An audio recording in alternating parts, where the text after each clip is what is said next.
ನಾವು ಯುದ್ಧ ಮುಂದುವರೆದಿದೆ. ಅಮೆರಿಕ ಎಚ್ಚರಿಕೆ ಬೆನ್ನಲ್ಲೇ 15 ಕಂಡೀಷನ್ಗಳನ್ನು ಒಪ್ಪಿಕೊಳ್ಳಲು ಇರಾನ್ ಮುಂದಾಗಿದೆಯಂತೆ. ಈ ಬಗ್ಗೆ ಟ್ರಂಪ್ ಸಂದರ್ಶನವೊಂದರಲ್ಲಿ ಹೇಳಿಕೆ ನೀಡಿದ್ದಾರೆ. ಅಮೆರಿಕ ಹಾಗೂ ಇರಾನ್ ಮಧ್ಯೆ ಉತ್ತಮ ಮಾತುಕತೆ ನಡೀತಾ ಇದೆ.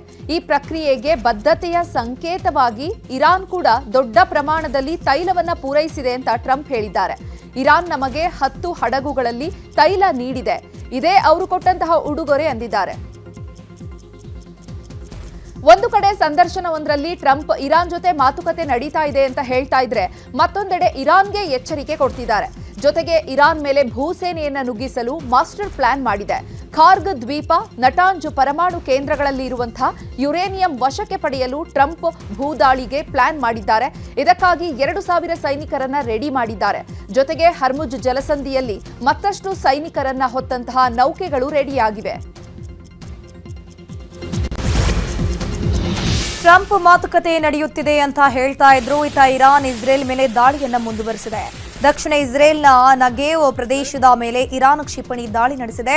ಇರಾನ್ ಕ್ಷಿಪಣಿ ದಾಳಿಯಲ್ಲಿ ಪ್ರಮುಖ ಕೈಗಾರಿಕಾ ಘಟಕಗಳನ್ನು ಟಾರ್ಗೆಟ್ ಮಾಡಿ ಅಟ್ಯಾಕ್ ಮಾಡಲಾಗಿದೆ. ಪ್ರಮುಖವಾಗಿ ಅಮೋನಿಯಂ ಸಂಸ್ಕರಣಾ ಘಟಕ ಹಾಗೂ ರಾಸಾಯನಿಕ ಉತ್ಪಾದನಾ ಕೇಂದ್ರಗಳ ಮೇಲೆ ಇರಾನ್ ದಾಳಿ ನಡೆಸಿದೆ. ಈ ಹಿಂದೆ ಹಿಜ್ಬುಲ್ಲಾ ದಾಳಿಯಿಂದಾಗಿ ರಕ್ಷಿಸೋಕೆ ಈ ಕಾರ್ಖಾನೆಗಳನ್ನ ಹೈಫಾದಿಂದ ನೆಗೆವ್ಗೆ ಸ್ಥಳಾಂತರ ಮಾಡಲಾಗಿತ್ತು. ಸದ್ಯ ಇದೇ ಕಾರ್ಖಾನೆಗಳ ಮೇಲೆ ಇರಾನ್ ಅಟ್ಯಾಕ್ ಮಾಡಿದೆ. ಇನ್ನು ಇರಾನ್ ದಾಳಿ ಹಿನ್ನೆಲೆ ಮೊಳಗಿದ ಸೈರನ್ಗಳಿಂದ ಲಕ್ಷಾಂತರ ಜನರು ಆಶ್ರಯ ಕೇಂದ್ರಗಳತ್ತ ಓಡಿದ್ದಾರೆ. ಇಸ್ರೇಲ್ನ ದಾಳಿ ಮುಂದುವರೆಸಿರುವಂತಹ ಇರಾನ್ ಹೈಫಾ ನಗರದ ಮೇಲೆ ಕ್ಷಿಪಣಿಗಳಿಂದ ಅಟ್ಯಾಕ್ ನಡೆಸ್ತಾ ಇದೆ. ಹೈಫಾ ನಗರದಲ್ಲಿರುವಂತಹ ತೈಲ ಘಟಕದ ಮೇಲೆ ಇರಾನ್ ದಾಳಿ ಮಾಡಿದೆ. ತೈಲ ಘಟಕದಿಂದ ಕಪ್ಪು ಹೊಗೆ ಬರ್ತಿದೆ. ಇರಾನ್ ಹಾಗೂ ಅಮೆರಿಕ ವಾಯು ನೆಲೆಗಳ ಮೇಲೆ ಇರಾನ್ ಅಟ್ಯಾಕ್ ಅನ್ನು ಮುಂದುವರೆಸಿದೆ. ಈ ಮಧ್ಯೆ ಯುಎಸ್ ನೆಲೆಗಳಿರುವಂತಹ ಕುವೈತ್ ಮೇಲೆಯೂ ಇರಾನ್ ದಾಳಿ ಮುಂದುವರೆಸಿದೆ. ಈಗ ಒಂದು ಹೆಜ್ಜೆ ಮುಂದೆ ಹೋಗಿ ಕುವೈತ್ನ ವಿದ್ಯುತ್ ಉತ್ಪಾದನೆ ಮತ್ತು ನೀರು ಘಟಕದ ಮೇಲೆ ಇರಾನ್ ದಾಳಿ ನಡೆಸಿದೆ. ಕುವೈತ್ ಮೇಲೆ ಇರಾನ್ ನಡೆಸಿದ ದಾಳಿಯಲ್ಲಿ ಭಾರತೀಯ ಕಾರ್ಮಿಕನೊಬ್ಬರು ಮೃತಪಟ್ಟಿದ್ದಾರೆ. ಇರಾನ್ ದಾಳಿಯಲ್ಲಿ ಕುವೈತ್ನ ಪವರ್ ಸ್ಟೇಷನ್ ಮತ್ತು ಜಲಸ್ಥಾವರಗಳು ಹಾನಿಗೆ ಒಳಗಾಗಿದ್ದು, ಅಲ್ಲಿ ಕೆಲಸ ಮಾಡ್ತಿದ್ದ ಒಬ್ಬ ಭಾರತೀಯ ಉದ್ಯೋಗಿ ಮೃತಪಟ್ಟಿದ್ದಾರೆ. ಈ ಬಗ್ಗೆ ಕುವೈತ್ನ ವಿದ್ಯುತ್ ಮತ್ತು ನೀರು ಸರಬರಾಜು ಸಚಿವಾಲಯವು ಅಧಿಕೃತವಾಗಿ ಖಚಿತಪಡಿಸಿದೆ. ಇನ್ನು ಕುವೈತ್ನಲ್ಲಿ ಮೃತಪಟ್ಟ ಭಾರತೀಯನಿಗೆ ಕುವೈತ್ನಲ್ಲಿರುವಂತಹ ಭಾರತೀಯ ರಾಯಭಾರಿ ಕಚೇರಿ ಶೋಕ ವ್ಯಕ್ತಪಡಿಸಿದೆ. ಇತ್ತ ಇರಾನ್ ಮೇಲೆಯೂ ಇಸ್ರೇಲ್ ಭೀಕರ ದಾಳಿ ಮಾಡ್ತಾ ಇದೆ. ಇರಾನ್ನ ಕೋಂಡಾಬ್ನಲ್ಲಿರುವಂತಹ ಇರಾನ್ನ ವಿದ್ಯುತ್ ಸ್ಥಾವರ ಮತ್ತು ನೀರಿನ ಘಟಕದ ಮೇಲೆ ದಾಳಿ ಮಾಡಿದೆ. ಈ ಬಗ್ಗೆ ಅಂತಾರಾಷ್ಟ್ರೀಯ ಪರಮಾಣು ಶಕ್ತಿ ಸಂಸ್ಥೆ ಮಾಹಿತಿ ನೀಡಿದೆ.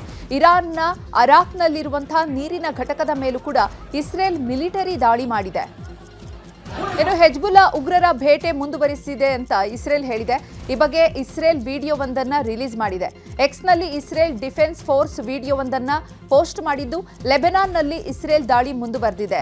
ಹೆಜ್ಬುಲ್ಲಾ ಅಡಗು ತಾಣಗಳನ್ನು ಇಸ್ರೇಲಿ ಸೇನೆ ಪತ್ತೆ ಹಚ್ಚಿದ್ದು, 2 ಉಗ್ರರನ್ನ ಕೊಂದು ಹಾಕಿದ್ದೇವೆ ಎಂದಿದ್ದಾರೆ. ಇನ್ನು ಇರಾನ್ ಮೇಲೆ ದಾಳಿ ಮುಂದುವರೆಸಿರುವ ಇಸ್ರೇಲ್ ನಿರಂತರ ದಾಳಿ ಮಾಡ್ತಾ ಇದೆ. ತೆಬ್ರಿಜ್ನಲ್ಲಿರುವಂತಹ ಇರಾನ್ನ ಪೆಟ್ರೋಕೆಮಿಕಲ್ ಘಟಕದ ಮೇಲೆ ಇಸ್ರೇಲ್ ಸೇನೆ ದಾಳಿ ಮಾಡಿದೆ.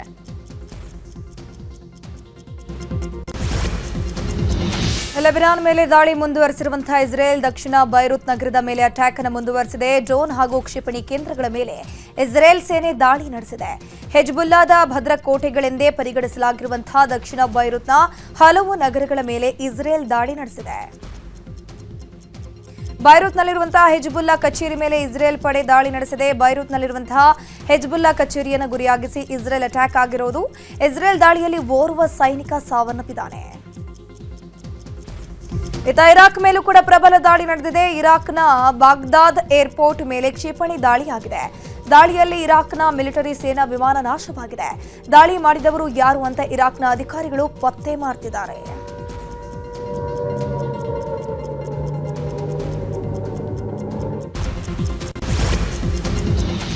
ಮಧ್ಯಪ್ರಾಚ್ಯ ದೇಶಗಳಲ್ಲಿ ನಿರಂತರವಾಗಿ ನಡೀತಾ ಇರುವ ಯುದ್ಧದಿಂದ ಭಾರತೀಯ ಆರ್ಥಿಕತೆಗೆ ಬಹುದೊಡ್ಡ ಹೊಡೆತ ಬಿದ್ದಿದೆ. ಅಮೆರಿಕದ ಡಾಲರ್ ಎದುರು ರೂಪಾಯಿ ಮೌಲ್ಯ ಸಾರ್ವಕಾಲಿಕ ಕನಿಷ್ಠ ಮಟ್ಟಕ್ಕೆ ಕುಸಿದಿದೆ. ಇಂದು ಪ್ರತಿ ಡಾಲರ್ಗೆ 94.65 ರೂಪಾಯಿಯಷ್ಟು ಕನಿಷ್ಠ ಮಟ್ಟವನ್ನು ತಲುಪಿದೆ. ರೂಪಾಯಿ ಮೌಲ್ಯ ನಿರಂತರವಾಗಿ ಕುಸಿತಾ ಇರೋದು ಹೂಡಿಕೆದಾರರಲ್ಲಿ ತೀವ್ರ ಆತಂಕ ಸೃಷ್ಟಿಸಿದೆ. ಇನ್ನು ದೇಶಾದ್ಯಂತ ಸೀಮೆ ಎಣ್ಣೆ ವಿತರಣೆ ಮಾಡುವಂತಹ ನಿಯಮವನ್ನ ಕೇಂದ್ರ ಸರ್ಕಾರ ಸಡಿಲಗೊಳಿಸಿದೆ. ಜಾಗತಿಕ ಮಟ್ಟದಲ್ಲಿ ಉಂಟಾಗಿರುವಂತಹ ತೈಲ ಬಿಕ್ಕಟ್ಟಿನ ಪರಿಸ್ಥಿತಿಯನ್ನ ಗಮನದಲ್ಲಿ ಇಟ್ಕೊಂಡು ಕೇಂದ್ರ ಸರ್ಕಾರ ಮನೆಗಳಿಗೆ ಅಗತ್ಯವಾದ ಸೀಮೆ ಎಣ್ಣೆಯನ್ನ ತಲುಪಿಸಲು ಈ ನಿರ್ಧಾರವನ್ನು ತೆಗೆದುಕೊಂಡಿದೆ. ಮುಂದಿನ 60 ದಿನಗಳವರೆಗೆ ಪೆಟ್ರೋಲ್ ಬಂಕ್ಗಳು ಸೇರಿದಂತೆ ಚಿಲ್ಲರೆ ಮಾರ್ಗಗಳ ಮೂಲಕ ಸೀಮೆ ಎಣ್ಣೆ ವಿತರಿಸಲಾಗುತ್ತಿದೆ. ಮಧ್ಯಪ್ರಾಚ್ಯದಲ್ಲಿ ಯುದ್ಧ ಹಿನ್ನೆಲೆ ಚಿಕ್ಕಬಳ್ಳಾಪುರದಲ್ಲಿ ಆಟೋ ಗ್ಯಾಸ್ಗೆ ಚಾಲಕರು ಪರದಾಡುವಂತಾಗಿದೆ. ಟೋಟಲ್ ಗ್ಯಾಸ್ ಬಂಕ್ ಬಂದ್ ಆಗಿದ್ದು ಗ್ಯಾಸ್ ಸಿಗದೆ ಆಟೋ ಚಾಲಕರು ಪರದಾಡುವಂತಾಗಿದೆ. 20 ವರ್ಷದಿಂದ ಆಟೋ ಓಡಿಸ್ತಾ ಇದ್ದೇನೆ. ನಮ್ಮ 2 ಮಕ್ಕಳಿದ್ದಾರೆ, ಓದ್ತಾ ಇದ್ದಾರೆ. ಇವಾಗ ಕಷ್ಟ ಆಗ್ಬಿಟ್ಟಿದೆ. ಗ್ಯಾಸ್ ಇಲ್ಲ, 2 ದಿವಸ ಗ್ಯಾಸ್ ಫುಲ್ ಇಲ್ಲ. ಇಲ್ಲಿ ಏನು ಮಾಡಿದ್ರೆ ಅರ್ಥ ಆಗ್ತಾ ಇಲ್ಲ. ಸುಮಾರು ಒಂದು 3 ದಿನದಿಂದ ಸಪ್ಲೈ ಬರ್ತಾ ಇಲ್ಲ ಸರ್, ಪ್ಲಾಂಟಿಂದ. ನಮಗೆ ಡೈಲಿ 2 ಟನ್ ಬೇಕು. ಬಟ್ ಈಗ 3 ದಿನದಿಂದ ಯಾವುದೇ ರೀತಿ ಸ್ಟಾಕ್ ಆಗ್ತಾ ಇಲ್ಲ ಪ್ಲಾಂಟ್. ಮಧ್ಯಪ್ರಾಚ್ಯ ದೇಶಗಳಲ್ಲಿ ಯುದ್ಧ ಹಿನ್ನೆಲೆಯಲ್ಲಿ ದೇಶದಾದ್ಯಂತ ಗ್ಯಾಸ್ ಸಿಲಿಂಡರ್ ಕೊರತೆ ಉಂಟಾಗಿದೆ. ಚಿತ್ರದುರ್ಗದ ಹೊಳಲ್ಕೆರೆ ಪಟ್ಟಣದಲ್ಲೂ ಗ್ಯಾಸ್ ಸಿಲಿಂಡರ್ ಸಮಸ್ಯೆ ಉಂಟಾಗಿದ್ದು ಗ್ಯಾಸ್ ಏಜೆನ್ಸಿ ಮುಂದೆ ಜನ ಸಾಲು ಕಟ್ಟಿ ನಿಂತಿದ್ದಾರೆ. ಬುಕಿಂಗ್ ಮಾಡಿದ್ರೂ ಸಿಲಿಂಡರ್ ತಲುಪದ ಹಿನ್ನೆಲೆ ಜನ ಗ್ಯಾಸ್ ಏಜೆನ್ಸಿ ಬಳಿ ಬಂದು ಸಿಲಿಂಡರ್ ಪಡೆಯೋಕೆ ಕ್ಯೂ ನಿಂತಿರೋದು. ಅದರ ಜೊತೆಗೆ ಖಾಲಿ ಸಿಲಿಂಡರ್ ತಂದು ಸರದಿ ಸಾಲಲ್ಲಿ ಜನ ನಿಂತಿದ್ದು ಸಿಲಿಂಡರ್ ಕೊಡುವಂತೆ ಮನವಿ ಮಾಡಿಕೊಳ್ತಿದ್ದಾರೆ. ದಕ್ಷಿಣ ಕನ್ನಡ ಜಿಲ್ಲೆಯ ಮಂಗಳೂರಿನಲ್ಲೂ ಆಟೋ ಚಾಲಕರು ಗ್ಯಾಸ್ ಇಲ್ಲದೆ ಪರದಾಡುವಂತಾಗಿದೆ. ಗ್ಯಾಸ್ ಸಿಗದೆ ಆಟೋ ಚಾಲಕರು ಗ್ಯಾಸ್ ಬಂಕ್ ಮುಂದೆ ಕ್ಯೂ ನಿಂತರು. ಮಂಗಳೂರಿನ ಬಲ್ಮಠ ರಸ್ತೆಯಲ್ಲಿರುವ ಗೋ ಗ್ಯಾಸ್ ಆಟೋ ಏಜೆನ್ಸಿ ಬಂಕ್ ಮುಂದೆ ಆಟೋಗಳು ಸಾಲುಗಟ್ಟಿ ನಿಂತಿವೆ. ಒಂದು ಗಂಟೆ ಆಯಿತು. ಅಬೌಟ್ ಸಾಧಾರಣ ಒಂದೂವರೆ ಕಿಲೋಮೀಟರ್ ದೂರದಿಂದ ಇನ್ನೂ ಕೂಡ ಲೈನಲ್ಲಿ ಇದ್ದೇನೆ. 15-20ಕ್ಕೆ ಆಗ್ಬೋದು. ಇದು ಬೆಳಿಗ್ಗೆನಂದು ಉಂಟಿದ್ದು. ಮತ್ತು ಯಾವ ಕಡೆ ಕೂಡ ಗ್ಯಾಸ್ ಇಲ್ಲ, ಖಾಲಿ ಇದೊಂದು ಮಾತ್ರ. ನಾವು ಏನು ಮಾಡಿದ್ರೆ ಈಗ ಗ್ಯಾಸಿಗೆ ಹಾಕಬೇಕು. ಎರಡು ದಿನ ಮುಗಿಯಿತು, ಆದರೆ ಸಿಗುವುದಿಲ್ಲ ಟೈಮ್. ಅಲ್ಲಿಂದ ಬಂದು ಇಲ್ಲಿ ಬಂತು. ಅಲ್ಲಿ ಎಲ್ಲಿ ಪಂಪ್ ಅಲ್ಲಿಲ್ಲ. 4-7 ಪಂಪ್ ಉಂಟು, ಎಲ್ಲಿ ಪಂಪು ಇಲ್ಲ. ಸೇರಿ ಇದೊಂದಲ್ಲಿ ಉಂಟು. ಇಲ್ಲಿ ನಾವು ಬಂದು 2-3 ಗಂಟೆ ತನಕ. ಉತ್ತರ ಕನ್ನಡ ಜಿಲ್ಲೆಯ ಕುಮಟಾದಲ್ಲೂ ಆಟೋ ಚಾಲಕರಿಗೆ ಗ್ಯಾಸ್ ಅಭಾವ ತಟ್ಟಿದೆ. ಕುಮಟಾದ ಆಳ್ವೆ ಕೋಡಿಯಲ್ಲಿರುವಂತಹ ಟೋಟಲ್ ಗ್ಯಾಸ್ ಬಂಕ್ ಮುಂದೆ ಆಟೋಗಳು ಗ್ಯಾಸ್ ತುಂಬಿಸೋಕೆ ಕ್ಯೂ ನಿಂತಿವೆ. ಗ್ಯಾಸ್ ಕಡಿಮೆ ಹಿನ್ನೆಲೆ ಒಂದು ಆಟೋಗೆ ಕೇವಲ 500 ರೂಪಾಯಿಗೆ ಮಾತ್ರ ಗ್ಯಾಸ್ ಅನ್ನು ತುಂಬಿಸಲಾಗ್ತಾ ಇದೆ. ಹೋಟೆಲ್ಗಳಲ್ಲಿ ಸಿಲಿಂಡರ್ ಸಮಸ್ಯೆ ಹಿನ್ನೆಲೆ ಆಹಾರ ಸಚಿವ ಮುನಿಯಪ್ಪ ಪ್ರತಿಕ್ರಿಯೆ ನೀಡಿದ್ದಾರೆ. ನಿನ್ನೆ ಹೆಚ್ಚುವರಿ ಸಿಲಿಂಡರ್ ಪೂರೈಕೆಗೆ ಕೇಂದ್ರ ಸರ್ಕಾರ ಆದೇಶ ನೀಡಿದೆ. ಇವತ್ತಿನಿಂದ ಸಿಲಿಂಡರ್ ಪೂರೈಕೆ ಮಾಡಲಾಗುತ್ತೆ. ನಾಳೆಯಿಂದ ಹೋಟೆಲ್ ಮಾಲೀಕರಿಗೆ ಸಿಲಿಂಡರ್ ಪೂರೈಕೆ ಆಗುತ್ತೆ ಅಂತ ಮುನಿಯಪ್ಪ ಹೇಳಿದ್ದಾರೆ. ಸದ್ಯ ಹೋಟೆಲ್ ಮಾಲೀಕರು ಭಯ ಬೀಳುವಂತಹ ಅವಶ್ಯಕತೆ ಇಲ್ಲ ಅಂದಿದ್ದಾರೆ. ಇವತ್ತು ಆಯಿಲ್ ಕಂಪನೀಸ್ ಎಲ್ಲನೂ ಆ ಡಿಸ್ಟ್ರಿಬ್ಯೂಟರ್ಸ್ ಯಾರ್ಯಾರು ಇದ್ದಾರೆ ಅವ್ರಿಗೆ ಕಳಿಸ್ತಾರೆ. ನಾಳೆ ಬೆಳಿಗ್ಗೆಯಿಂದ ಈ ಹೋಟ್ಲ್ಸ್ ಯಾರಿದ್ದಾರೆ 17,500 ಅನೌನ್ಸ್ ಮಾಡಿದ್ದೀನಲ್ಲ, ದೇ ವಿಲ್ ಗೆಟ್. ಹೋಟ್ಲ್ ಮಾಲೀಕರಾಗಲಿ ನೆನ್ನೆ ಏನೇನು ಹೇಳಿದ್ದೀನಿ ಅದೆಲ್ಲ ಕೂಡ ನಾಳೆ ಡೆಲಿವರಿ ಆಗ್ತದೆ. ಯಾರೂ ಆತಂಕ ಪಡಬೇಕಾಗಿಲ್ಲ.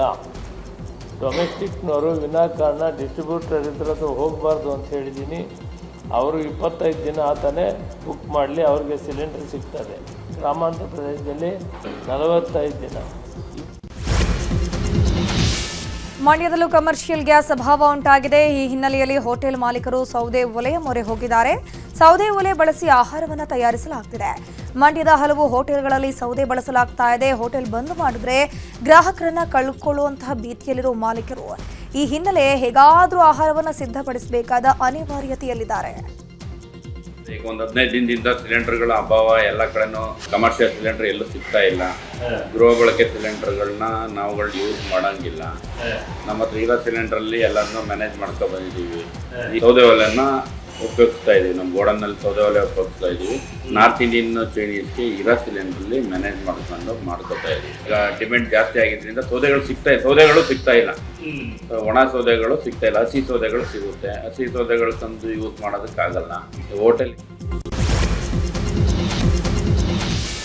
ಯುದ್ಧದಿಂದಾಗಿ ರಾಜ್ಯದಲ್ಲಿ ಗ್ಯಾಸ್ ಸಿಲಿಂಡರ್ ಅಭಾವ ಹೆಚ್ಚಾಗಿದೆ. ಈ ಬಗ್ಗೆ ಬಿಜೆಪಿ ಶಾಸಕ ಅಶ್ವಥ್ ನಾರಾಯಣ್ ಪ್ರತಿಕ್ರಿಯೆ ಕೊಟ್ಟಿದ್ದಾರೆ. ಪರಿಸ್ಥಿತಿ ಈಗ ಉತ್ತಮ ಆಗ್ತಿದೆ. ವಾಣಿಜ್ಯ ಸಿಲಿಂಡರ್ಗಳ ಪ್ರಮಾಣ ಹೆಚ್ಚು ಮಾಡಿದ್ದಾರೆ. ಕಷ್ಟಕರ ಪರಿಸ್ಥಿತಿಯಲ್ಲೂ ಕೇಂದ್ರ ಸರ್ಕಾರ ಪರಿಸ್ಥಿತಿಯನ್ನು ಉತ್ತಮವಾಗಿ ನಿಭಾಯಿಸುತ್ತಿದೆ.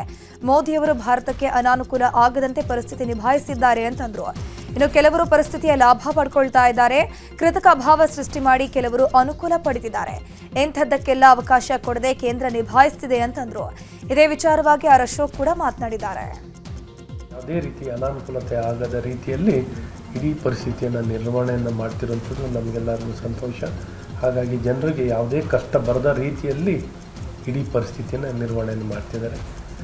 ಇದು ಏನೂ ಸಮಸ್ಯೆ ಆಗದ ರೀತಿಯಲ್ಲಿ ಎಲ್ಲರಿಗೂ ಗ್ಯಾಸ್ ಸಿಲಿಂಡರ್ಗಳು ಸಿಗೋ ರೀತಿಯಲ್ಲಿ ಈ ಪರಿಸ್ಥಿತಿಯನ್ನು ಅಡ್ವಾಂಟೇಜ್ ತಗೊಳ್ಳೋಕ್ಕೆ. ಈ ಸಮಸ್ಯೆ ಕರ್ನಾಟಕಕ್ಕೆ ಮಾತ್ರ ಇಲ್ಲ, ಪ್ರಪಂಚದಲ್ಲಿರುವಂಥ ಎಲ್ಲ ದೇಶಗಳಿಗೂ ಈ ಸಮಸ್ಯೆ ಇದೆ. ಎಲ್ಲ ದೇಶಗಳು ಹೇಗೆ ನಿಭಾಯಿಸ್ತಾ ಇದ್ದಾರೋ ಅದಕ್ಕಿಂತ ಹೆಚ್ಚಿನ ರೀತಿ ನರೇಂದ್ರ ಮೋದಿಯವರು ನಿಭಾಯಿಸ್ತಾ ಇದ್ದಾರೆ. ರಾಜಕೀಯ ಸುದ್ದಿಗಳನ್ನು ನೋಡೋಣ. ಬಾಗಲಕೋಟೆ ಉಪಚುನಾವಣೆ ಕಣ ರಂಗೇರಿದೆ. ಬಾಗಲಕೋಟೆ ಅಖಾಡದಲ್ಲಿ ಸಿಎಂ ಸಿದ್ದರಾಮಯ್ಯ ಇಂದು ಭರ್ಜರಿ ಪ್ರಚಾರ ಮಾಡ್ತಿದ್ದಾರೆ. ಬಾಗಲಕೋಟೆಯ ಸುತಗುಂಡೂರ ಗ್ರಾಮದಲ್ಲಿ ಸಿಎಂ ಸಿದ್ದರಾಮಯ್ಯ ತಮ್ಮ ಅಭ್ಯರ್ಥಿ ಉಮೇಶ್ ಮೇಟಿ ಪರ ಪ್ರಚಾರ ಮಾಡಿದ್ರು. ಊಟದ ಬಳಿಕ ನಾಯಗೇಹಗರಿ ಗ್ರಾಮದಲ್ಲಿ ಸಿಎಂ ಸಿದ್ದರಾಮಯ್ಯ ಪ್ರಚಾರ ಮಾಡಿದ್ರು. ಸಿಎಂಗೆ ಸಚಿವ ಶಿವಾನಂದ ಪಾಟೀಲ್, ಆರ್ಬಿ ತಿಮ್ಮಾಪುರ್ ಸೇರಿದಂತೆ ಕಾಂಗ್ರೆಸ್ ನಾಯಕರು ಸಾಥ್ ಕೊಟ್ರು. ಪ್ರಚಾರದ ವೇಳೆ ಮಾತನಾಡಿದ ಸಿಎಂ, ಮೇಟಿಯವರ ಸ್ಥಾನಕ್ಕೆ ಅವರ ಮಗನನ್ನ ಅಭ್ಯರ್ಥಿಯಾಗಿ ಮಾಡಿದ್ದೇವೆ. ಉಮೇಶ್ ಮೇಟಿಯನ್ನ ನೀವು ಗೆಲ್ಲಿಸಬೇಕು ಅಂತ ಅಂದಿದ್ದಾರೆ. ಬಿಜೆಪಿ ಅಧಿಕಾರದ ಅವಧಿಯಲ್ಲಿ ಯಾವ ಅಭಿವೃದ್ಧಿ ಕೆಲಸವನ್ನು ಮಾಡಲಿಲ್ಲ. 13 ವರ್ಷದಿಂದ ಯುಕೆಪಿ ಗೆಜೆಟ್ ನೋಟಿಫಿಕೇಶನ್ ಮಾಡಲಿಲ್ಲ. ಭೂಮಿ ಪರಿಹಾರ ಕೂಡ ಬಿಜೆಪಿ ಸರ್ಕಾರ ನೀಡಲಿಲ್ಲ ಅಂತ ವಾಗ್ದಾಳಿ ನಡೆಸಿದ್ದಾರೆ. ಇನ್ನು ಪ್ರಚಾರದ ವೇಳೆ ಮಾತನಾಡಿದ ಸಚಿವ ಆರ್ಬಿ ತಿಮ್ಮಾಪುರ್, ಬಿಜೆಪಿ ಅಭ್ಯರ್ಥಿ ವೀರಣ್ಣ ಚರಂತಿಮಠ ವಿರುದ್ಧ ಆಕ್ರೋಶ ವ್ಯಕ್ತಪಡಿಸಿದ್ರು. HY ಮೇಟಿ ಮನೆಯಲ್ಲಿ ಎಲ್ಲಾ ಸಮುದಾಯದ ಜನ ಹೋಗ್ತಾರೆ, ಆದ್ರೆ ಚರಂತಿಮಠ ಮನೆಗೆ ಯಾರಿಗಾದ್ರೂ ಕರೆದಿದ್ದಾರಾ ಅಂತ ಪ್ರಶ್ನೆ ಮಾಡಿದ್ರು. ಇನ್ನು ನಾಯನೇಗಲಿ ಗ್ರಾಮದಲ್ಲಿ ಪ್ರಚಾರವನ್ನ ಮುಗಿಸಿಕೊಂಡು ರಾಂಪುರ ಗ್ರಾಮದಲ್ಲಿ ಸಿಎಂ ಪ್ರಚಾರ ಮಾಡಿದ್ರು. ಈ ಸಭೆಯಲ್ಲಿ ಸಚಿವ ಭೈರತಿ ಸುರೇಶ್, ಶಿವಾನಂದ ಪಾಟೀಲ್, ಶಾಸಕ ಅಪ್ಪಾಜಿ, CS ನಾಗಗೌಡ ಸೇರಿದಂತೆ ಕಾಂಗ್ರೆಸ್ನ ಹಲವು ನಾಯಕರು ಭಾಗಿಯಾಗಿದ್ರು. ಬಾಗಲಕೋಟೆ, ದಾವಣಗೆರೆಯಲ್ಲಿ ಸಿಎಂ ಪ್ರಚಾರದ ಬಗ್ಗೆ ವಿಪಕ್ಷ ನಾಯಕ ಅಶೋಕ್ ಪ್ರತಿಕ್ರಿಯೆ ಕೊಟ್ಟಿದ್ದಾರೆ. ಸಿದ್ದರಾಮಯ್ಯನವರಿಗೆ ಆತಂಕ ಇರೋದು ಡಿಕೆಯಿಂದ. ಬೈ ಎಲೆಕ್ಷನ್ ಅಲ್ಲಿ ಸೋತ್ರೆ ಸಿದ್ದರಾಮಯ್ಯ ಕುರ್ಚಿ ಕಿತ್ಕೊಳ್ಳೋದು ಗ್ಯಾರಂಟಿ. ಅದಕ್ಕಾಗಿ ಸಿದ್ದರಾಮಯ್ಯ ಚಿಂತೆಯಿಂದ ಬಾಗಲಕೋಟೆ, ದಾವಣಗೆರೆಯಲ್ಲಿ ಹೆಚ್ಚೆಚ್ಚು ಪ್ರಚಾರ ಮಾಡ್ತಿದ್ದಾರೆ ಅಂತಂದ್ರು. ಈ ಎರಡೂ ಕ್ಷೇತ್ರಗಳಲ್ಲಿ ಕಾಂಗ್ರೆಸ್ ಸೋತ್ರೆ DK ಶಿವಕುಮಾರ್ಗೆ ಸಿಎಂ ಆಗೋ ಚಾನ್ಸ್ ಇದೆ ಅಂತ ಹೇಳಿದ್ರು. ಈಗಾಗಲೇ ಜಮೀರ್ ಅಹಮದ್ ಕೂಡ ಕಾಣದಂತೆ ಮಾಯವಾಗಿದ್ದಾರೆ ಅಂತ ಹೇಳಿದ್ದಾರೆ. ಬಾಗಲಕೋಟೆ ಬೈ ಎಲೆಕ್ಷನ್ ಅಖಾಡ ರಂಗೇರಿದೆ. ಇಂದು ಬಿಜೆಪಿ ಅಭ್ಯರ್ಥಿ ವೀರಣ್ಣ ಚರಂತಿಮಠ ಭರ್ಜರಿ ಕ್ಯಾಂಪೇನ್ ಮಾಡಿದ್ರು. ಬೆಳಿಗ್ಗೆಯೇ ದೀಪಂ ಕಾಲೋನಿಯಲ್ಲಿ ಬಿಜೆಪಿ ಅಭ್ಯರ್ಥಿ ವೀರಣ್ಣ ಚರಂತಿಮಠ ಕ್ಯಾಂಪೇನ್ ಮಾಡಿದ್ದಾರೆ. ಪ್ರಚಾರಕ್ಕೂ ಮುನ್ನ ಸತ್ಯನಾರಾಯಣ ದೇವಸ್ಥಾನಕ್ಕೆ ಭೇಟಿ ನೀಡಿ ಪೂಜೆ ಸಲ್ಲಿಸಿದ್ರು. ಇನ್ನು ಬಾಗಲಕೋಟೆ ಅಭ್ಯರ್ಥಿ ಪರ ಬಿಜೆಪಿ ರಾಜ್ಯಾಧ್ಯಕ್ಷ BY ವಿಜಯೇಂದ್ರ ಪ್ರಚಾರ ಮಾಡಿದ್ರು. ಬಾಗಲಕೋಟೆಯ ಹಲವು ವಾರ್ಡ್ಗಳಲ್ಲಿ ವಿಜಯೇಂದ್ರ ತಮ್ಮ ಅಭ್ಯರ್ಥಿ ಪರ ಮತಯಾಚನೆ ಮಾಡಿದ್ರು. ಬಾಗಲಕೋಟೆ ಹಳೆ ನಗರದಲ್ಲಿ ಪ್ರಚಾರ ಮಾಡಿದ ಬಳಿಕ ಸಮುದಾಯವಾರು ಸಭೆ ನಡೆಸಿದ್ರು. ವಿದ್ಯಾಗಿರಿಯಲ್ಲಿರುವಂತಹ ಬಾಲಾಜಿ ಮಂದಿರದಲ್ಲಿ ಹಾಲುಮತ ಸಮುದಾಯದ ಸಭೆ ನಡೆಸಿದ್ರು. ಇನ್ನು ಬಾಗಲಕೋಟೆಯಲ್ಲಿ ಪ್ರಚಾರದ ವೇಳೆ ವಿಜಯೇಂದ್ರ ಅಚ್ಚರಿ ಹೇಳಿಕೆ ನೀಡಿದ್ದಾರೆ. ಎರಡೂ ಕ್ಷೇತ್ರಗಳಲ್ಲೂ ಬಿಜೆಪಿ ಅಭ್ಯರ್ಥಿಗಳ ಪರ ಕಾಂಗ್ರೆಸ್ ಪಕ್ಷದವರು ಕೆಲಸ ಮಾಡ್ತಿದ್ದಾರೆ ಎಂದಿದ್ದಾರೆ. ಈ ಬಗ್ಗೆ ನಾನು ಪ್ರಾಮಾಣಿಕವಾಗಿ ಹೇಳ್ತಿದ್ದೀನಿ, ಉಡಾಫೆಯಿಂದ ಹೇಳ್ತಾ ಇಲ್ಲ. ಕಾಂಗ್ರೆಸ್ ಪಕ್ಷದವರು ನಮಗೆ ಒಳಗೊಳಗೆ ಸಹಕಾರವನ್ನು ನೀಡ್ತಿದ್ದಾರೆ. ಹಾಗೆ ಬಿಜೆಪಿ ಅಭ್ಯರ್ಥಿ ಗೆಲುವಿಗೆ ಯಾರೇ ಕೆಲಸ ಮಾಡಿದ್ರು ನಾನು ಸ್ವಾಗತ ಮಾಡ್ತೇನೆ ಎಂದಿದ್ದಾರೆ. ಭಾರತೀಯ ಜನತಾ ಪಾರ್ಟಿ ಅಭ್ಯರ್ಥಿನ ಗೆಲ್ಲಿಸಬೇಕು ಅಂತೇಳಿ ಕಾಂಗ್ರೆಸ್ ಪಕ್ಷದವರು ಕೆಲಸ ಮಾಡ್ತಾ ಇದಾರೆ ಎರಡೂ ಕ್ಷೇತ್ರದಲ್ಲಿ. ನಾನು ಪ್ರಾಮಾಣಿಕವಾಗಿ ಹೇಳ್ತೇನೆ, ನಾನು ಸುಮ್ಮನೆ ನಿಮ್ಗೆ ಹೇಳಿಕೆ ಸುಮ್ಮನೆ ಉಡಾಫೆ. ಇನ್ನು ಬಿಜೆಪಿ ಅಭ್ಯರ್ಥಿ ಗೆಲುವಿಗೆ ಕಾಂಗ್ರೆಸ್ ಒಳಗೊಳಗೆ ಸಹಕಾರ ನೀಡ್ತಾ ಇದೆ ಎಂಬ ವಿಜಯೇಂದ್ರ ಹೇಳಿಕೆಗೆ ಸಚಿವ ಸತೀಶ್ ಜಾರಕಿಹೊಳಿ ಪ್ರತಿಕ್ರಿಯೆ ನೀಡಿದ್ದಾರೆ. ಸಹಕಾರ ಒಳಗಿದೆಯೋ ಹೊರಗಿದೆಯೋ ಅಂತ ಫಲಿತಾಂಶದ ದಿನ ಗೊತ್ತಾಗುತ್ತೆ ಎಂದಿದ್ದಾರೆ. ಅವರ ಪರವಾಗಿದ್ದವರು ನಮ್ಮ ಪರವೂ ಇದ್ದಾರೆ ಎಂದಿದ್ದಾರೆ. ಅದೇ 4 ತಾರೀಕು ಗೊತ್ತಾಗೋದು, ಅದು ಒಳಗಿದೆಯೋ ಹೊರಗಿದೆಯೋ ಅಂತ 4 ತಾರೀಕೆ ಗೊತ್ತಾಗೋದು. ನಮ್ಮ ಹೆಂಗೆ ಹೇಳೋದು ಈಗ ನಾವು ಈಗ ಅವ್ರ ಪರವಾಗಿದ್ದವ್ರು ನಂಬ್ಕೊಂಡು ಹೋದಾರೆ. ಈಗ BJP ಅವರು ನಮಗೂ ಒಳಗಿದ್ದಾರೆ. ಈಗ ಸುಮಾರು ಜನ ಇದ್ದಾರೆ.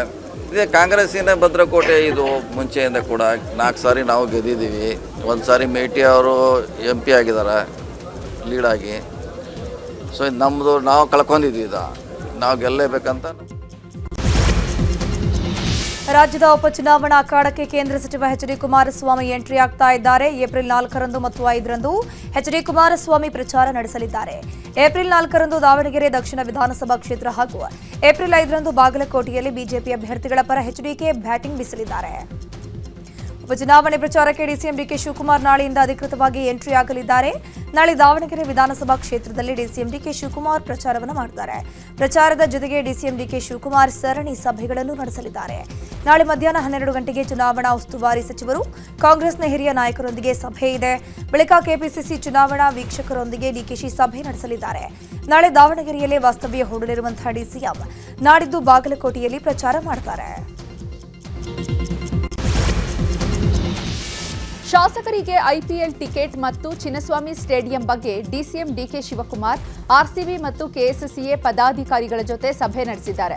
ಡಿಕೆಶಿ ನಿವಾಸದಲ್ಲೇ ಸಭೆ ನಡೆದಿದ್ದು, ಸಭೆಯಲ್ಲಿ ಕೆಎಸ್ಸಿಎ ಅಧ್ಯಕ್ಷ ವೆಂಕಟೇಶ್ ಪ್ರಸಾದ್ ಮತ್ತು ಡಿಎನ್ಎ ಆರ್ಸಿಬಿ ಪದಾಧಿಕಾರಿಗಳು ಭಾಗಿಯಾಗಿದ್ದರು. ಸಭೆ ಬಳಿಕ ಮಾತನಾಡಿದ ಡಿಸಿಎಂ ಡಿಕೆಶಿ, ಐಪಿಎಲ್ ಟಿಕೆಟ್ ವಿಚಾರವಾಗಿ ಸ್ಪೀಕರ್ ಜೊತೆಗೂ ಮಾತನಾಡಿದ್ದೆ. ಶಾಸಕರಿಗೆ ಐಪಿಎಲ್ ಮ್ಯಾಚ್ನ 3 ಟಿಕೆಟ್ ಕೊಡಲು ಒಪ್ಪಿದ್ದಾರೆ. ಇದೇ ವೇಳೆ ಸ್ಟೇಡಿಯಂ ಬಗ್ಗೆಯೂ ಕೂಡ ಮಾತುಕತೆ ಮಾಡಿದ್ದೇನೆ ಅಂದ್ರು. ಇನ್ನು ಸ್ಟೇಡಿಯಂ ಸೀಟ್ ಅನ್ನ ಹೆಚ್ಚಿಸೋದಕ್ಕೆ ಅವರು ಚಿಂತನೆ ಮಾಡಿದ್ದಾರೆ. ಅದಕ್ಕಾಗಿ ಸರ್ಕಾರಕ್ಕೆ ಪ್ರಪೋಸಲ್ ಪ್ರೆಸೆಂಟ್ ಮಾಡಿ ಎಂದಿದ್ದೇನೆ ಅಂದ್ರು.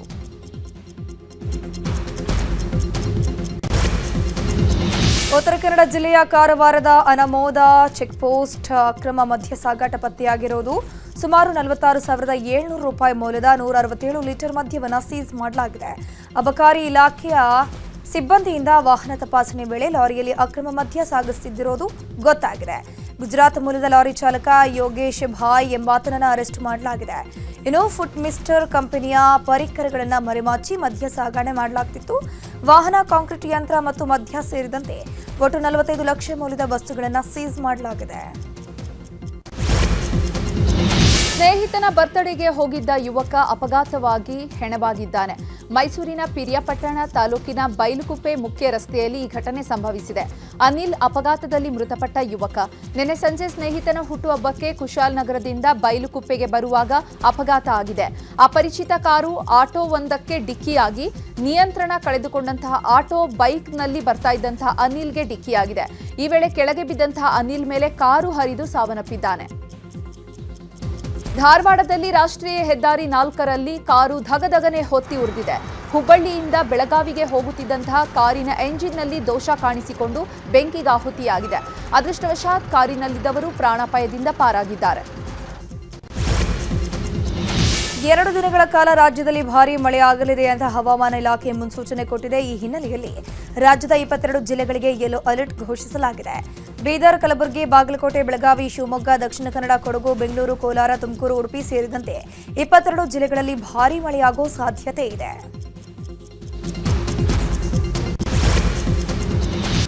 ಕ್ರೈಮ್ ಸುದ್ದಿಗಳನ್ನು ನೋಡೋಣ.